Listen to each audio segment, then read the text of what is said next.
Opening up and reading a Calvin and Hobbes book is always a nostalgic trip. Something about the illustrations and writing feels so fresh and timeless. I can read one strip as a child and come back to it years later to find myself appreciating it for an entirely new reason. There's really nothing quite like it, and there's a reason for that. Bill Watterson, author of Calvin and Hobbes, got his start publishing comics for his college newspaper, the Kenyon Collegian, where he detailed student life through the lens of all its absurdity. This one in particular shows what was to come as his work developed. In the middle of his sophomore year, he spontaneously decided to recreate Michelangelo's creation of Adam on his college dorm room ceiling. In a Kenyon college commencement speech, he told a graduating class, "I wasn't much of a painter then, but what the work lacked in color sense and technical flourish, it gained in the incongruity of having a high Renaissance masterpiece in a college dorm that had the unmistakable odor of old beer cans and older laundry. The painting lent an air of cosmic grandeur to my room, and it seemed to put my life in a larger perspective." Of course, for a project of this scale, he decided it was only right to ask permission, despite it already being finished. But surprisingly enough, they let him keep the painting, so long as he restores the ceiling before the year ended. And he did.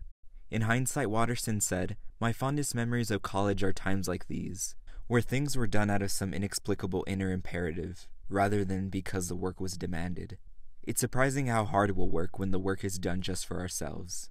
He graduated 2 years later with a degree in political science, and a job for the Cincinnati Post, as an editorial cartoonist, where he was fired at the end of that summer. With no job, he had to move back with his parents and reflect on what he would do next. Comics like Pogo, Crazy Cat, and Peanuts were all favorites of Watterson, and up until then he hadn't considered becoming a comic strip artist. So in the meantime of creating his own comic strips to send out to syndicates in hopes of getting picked up for newspaper distribution, he got a job in advertising, where he would design advertisements for businesses, and he hated every minute of it. But on his time off he spent making comics, getting rejected, and retooling. For 5 years. But in those 5 years he never forgot the experiences that got him there. He looks fondly on those times spent because it proved his philosophy true.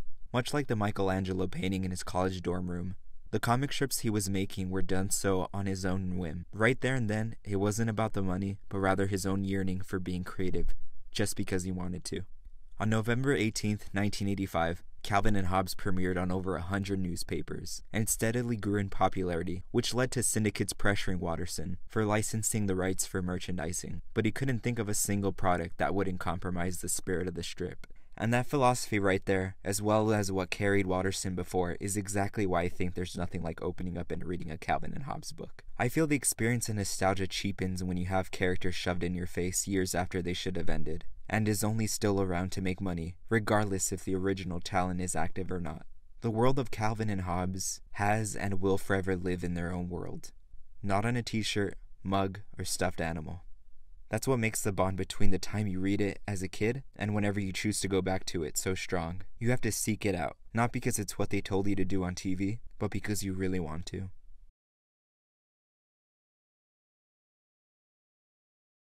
Clearly miscalculated how popular it would be to show Calvin urinating on a Ford logo.